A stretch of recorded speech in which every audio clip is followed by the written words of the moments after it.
B.Ed bachelor of education YouTube channel पर आपका स्वागत है। आज मैं आपको B.Ed के अंदर जेंडर स्कूल एंड सोसाइटी वाले सब्जेक्ट के अंदर टॉपिक नंबर 26 करवाऊंगा। इसके अंदर आज मैं आपको बताऊंगा मीनिंग ऑफ जेंडर आइडेंटिटी के बारे में, plus factor influencing formation of gender identity के बारे में। जेंडर आइडेंटिटी का क्वेश्चन एग्जाम में बहुत बार आया हुआ है और इसके क्वेश्चन आगे भी आने के पूरे पूरे चांसेस है। चलिए पढ़ लेते हैं, देख लेते हैं कि इसके क्वेश्चन एग्जाम में किस प्रकार आते हैं। Question, what do you mean by gender identity? Describe socialization practices in family, school and other formal and informal organization. 16 number के अंदर पूछा गया था जी ये। अभी मैं आपको सिर्फ इसका फर्स्ट पार्ट बताऊंगा, what do you mean by gender identity. आज मैं आपको बहुत ही सिंपल शब्दों में समझाने की कोशिश करूंगा कि जेंडर आइडेंटिटी क्या होता है। आपको शब्दों के जाल में बिल्कुल भी नहीं उलझाऊंगा, बिल्कुल डायरेक्ट बताऊंगा कि जेंडर आइडेंटिटी क्या होता है। देखिए, जब किसी भी इंसान को खुद अपने आप अपने एक्सपीरियंसेस के बेसिस पर या यूं कहें अपने अनुभवों के आधार पर खुद को ही ये एहसास होने लग जाता है कि वो मेल है या फीमेल है या वो कोई थर्ड जेंडर है, तो उसी को बोलते हैं जेंडर आइडेंटिटी। देखिए, आप इसको ऐसे भी बोल सकते हैं, कैटेगराइजेशन ऑफ सेल्फ। मतलब खुद को ही कैटेगराइज करना कि आप कौन हो, आप मेल हो, फीमेल हो या कोई थर्ड जेंडर हो, उसी को बोलते हैं जेंडर आइडेंटिटी। उम्मीद है आप समझ गए होंगे। देखिए, जब किसी इंसान को ये पता चल जाता है कि उसकी जेंडर आइडेंटिटी क्या है, उसके बाद वो अपने जेंडर रोल खुद ही डिसाइड कर लेता है और उन जेंडर रोल को वो अपना भी लेता है। देखिए, जेंडर आइडेंटिटी क्या है? एक अंदरूनी एहसास है। ठीक है जी, ये एक सेल्फ रियलाइजेशन है, ये एक सेल्फ अंडरस्टैंडिंग है। ठीक है, पढ़ लेते हैं इसके अंदर क्या लिखा हुआ है। Gender identity is defined as a self realization of oneself as male और फीमेल और other on the basis of their personal experiences. यही मैंने आपको बताया, जब किसी इंसान को खुद ही ये सेल्फ रियलाइजेशन हो जाता है कि वो मेल है या फीमेल है या वो कुछ और है अपने पर्सनल एक्सपीरियंसेस के बेसिस पर, तो उसे ही क्या बोलते हैं? Gender identity. इसके अंदर एक एग्जाम्पल भी दिया गया है। For example, if a person consider himself a male and is most comfortable referring to his personal gender in masculine terms, then his gender identity is male. देखिए, अगर मान लो कोई इंसान है, अगर वो ये कहता है कि मैं मेल हूँ, उसको ये सेल्फ रियलाइजेशन हो चुका है कि वो मेल है, तो इसका मतलब क्या है? उसकी जेंडर आइडेंटिटी क्या बनेगी? मेल की। यहाँ पर मैं आपको एक और बात बता देता हूँ। देखिए, जो जेंडर आइडेंटिटी का कॉन्सेप्ट है वो बहुत ज़्यादा क्लोजली रिलेटेड है कॉन्सेप्ट ऑफ जेंडर रोल के। दोनों कॉन्सेप्ट क्या है? एक दूसरे से मिलते जुलते हैं, लेकिन क्या है, ये दोनों अलग है। देखिए, जो जेंडर रोल है ना, वो आउटवर्ड एक्सप्रेशन है जेंडर आइडेंटिटी का। ठीक है, देखिए, जब किसी को एक बार ये पता चल जाता है कि उसकी जेंडर आइडेंटिटी क्या है, मतलब वो मेल है, फीमेल है या वो थर्ड जेंडर है, उसके बाद क्या है, वो उसी हिसाब से अपने जेंडर रोल को डिसाइड करता है और जो जो सोसाइटी के द्वारा जेंडर रोल डिसाइड करे गए हैं उनको अपनाता है। जैसे कि मान लो किसी की जेंडर आइडेंटिटी मेल है, तो वो फिर क्या करता है, जो जेंडर रोल मेल का होता है उसी को वो प्ले करता है। जैसे कि हमारी सोसाइटी के अंदर मेल के बारे में क्या क्या कहा गया है कि घर से बाहर के जितने भी काम होंगे वो सभी मेल करेंगे। घर की फाइनेंशियल पोजीशन को स्ट्रोंग करने का काम क्या है? मेल करेंगे।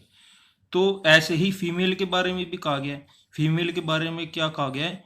किचन का काम फीमेल करेंगी, घर में बच्चों की देखभाल फीमेल करेगी, घर में बड़े बुजुर्गों की देखभाल फीमेल करेगी। ये जेंडर रोल्स हैं जो कि पहले से ही डिसाइडेड है, और ये भी क्या है, सोसाइटी के द्वारा कंस्ट्रक्ट करे गए हैं। उम्मीद है आप समझ गए होंगे। आगे पढ़ लेते हैं।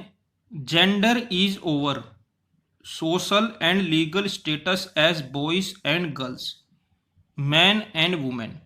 देखिए ये बात हमको पता है, जेंडर क्या है, socially constructed norms and ideology है, जो कि हमें ये बताती है कि एक मैन के और वुमेन के क्या क्या बिहेवियर होते हैं, क्या क्या एक्शंस होते हैं, उनकी क्या क्या एक्टिविटीज होती है। आप ये भी कह सकते हैं ये एक लीगल स्टेटस है बॉयज एंड गर्ल्स का, मैन एंड वुमेन का। अब आइडेंटिटी के बारे में पढ़ लेते हैं कि आइडेंटिटी क्या होता है। देखिए वैसे तो आपको पता है आइडेंटिटी का मतलब क्या होता है, पहचान। ठीक है, पढ़ लेते हैं इसके अंदर क्या लिखा है।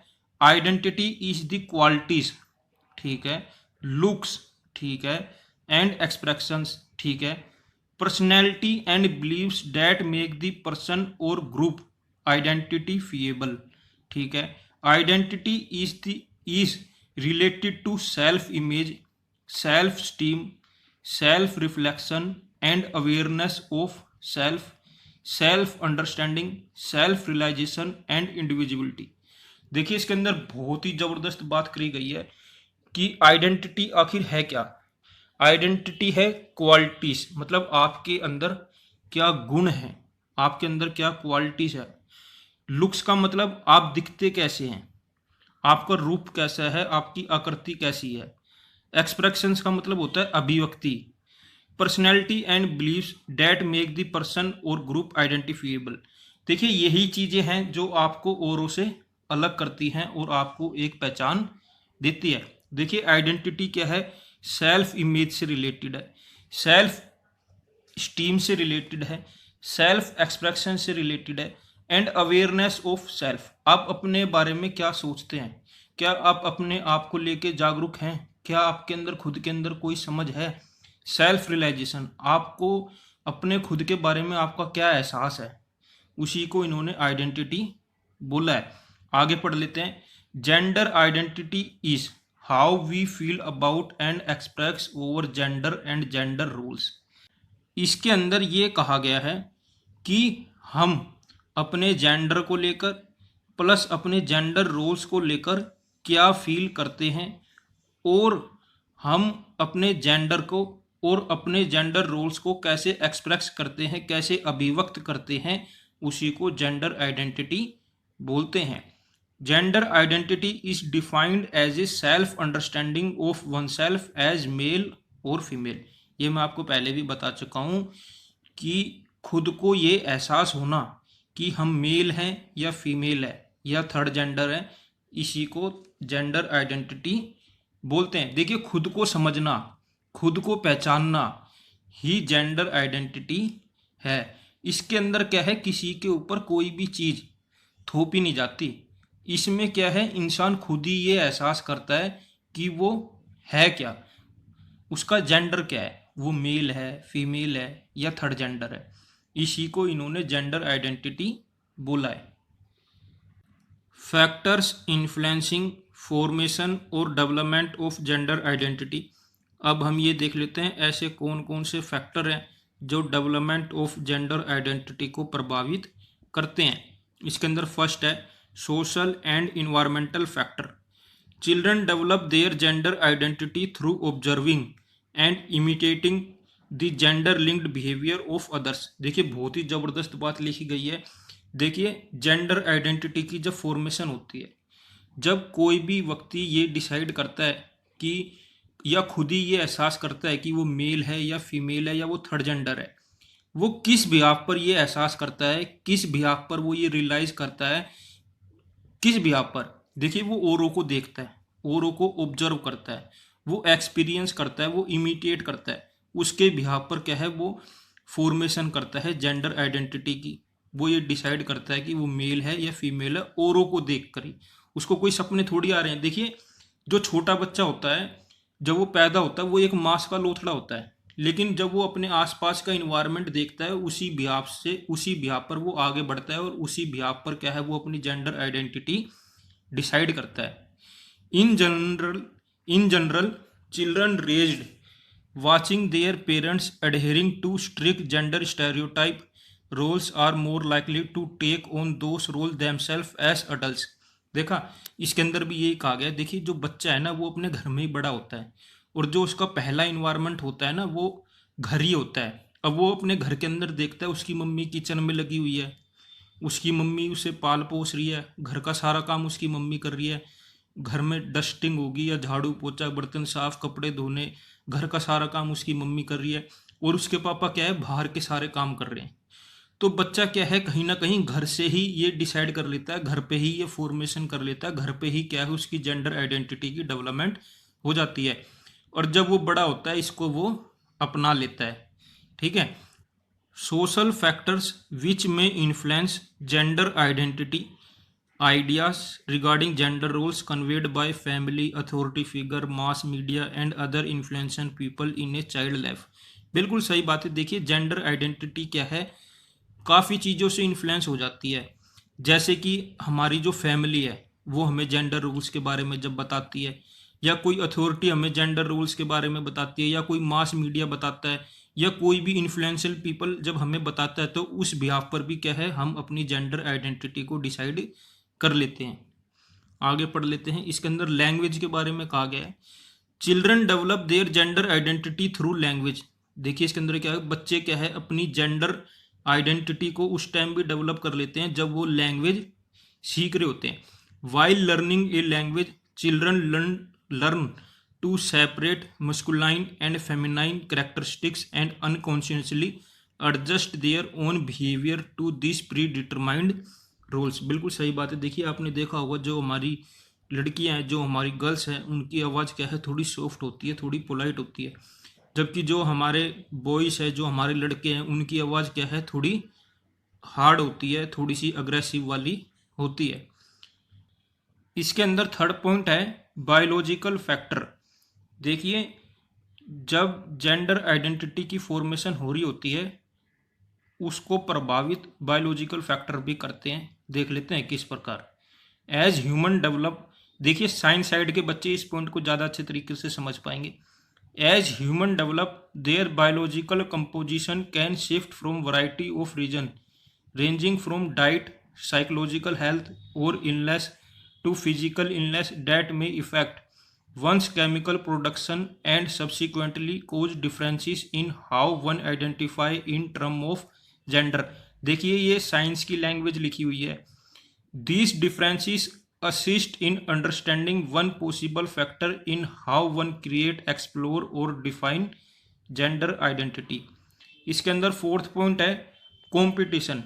देखिए जी, बिल्कुल सही बात है। कंपटीशन की वजह से भी क्या है फॉर्मेशन ऑफ जेंडर आइडेंटिटी प्रभावित होती है। पढ़ लेते हैं कैसे।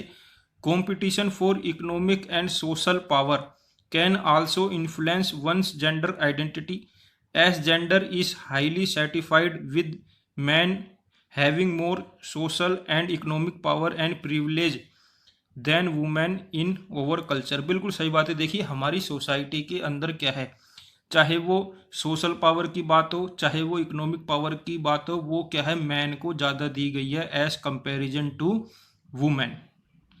उम्मीद है आपको ये सभी 4 पॉइंट अच्छे तरीके से समझ आए होंगे। देखिए, और भी बहुत सारे फैक्टर हैं जो कि क्या है डेवलपमेंट ऑफ जेंडर आइडेंटिटी को इन्फ्लुएंस करते हैं। देखिए, इसके अंदर नेचर भी आता है, इसके अंदर नर्चर भी आता है। आपका नेचर कैसा है उससे भी आप डिसाइड कर लेते हो कि आपकी जेंडर आइडेंटिटी क्या है। एक नर्चर होता है, मतलब आपका पालन पोषण कैसा हो रहा है उसके बिहाफ पर भी आप ये डिसाइड कर लेते हो कि आपकी जेंडर आइडेंटिटी क्या है। देखिए, इसके अंदर एक और पॉइंट है एस्पेक्ट्स ऑफ जेंडर आइडेंटिटी। इसके अंदर 4 पॉइंट है basically. Psychological aspects, sociological aspects, economical aspects और पॉलिटिकल एस्पेक्ट्स। वैसे ये पेपर में आता नहीं है, कभी आए तो आप पढ़ लेना, ये ज़्यादा टफ नहीं है। मेरे साथ ऐसे ही जुड़े रहिए, मैं आगे भी आपके लिए ऐसे ही अच्छी अच्छी वीडियो लाता रहूँगा। Thank you for watching.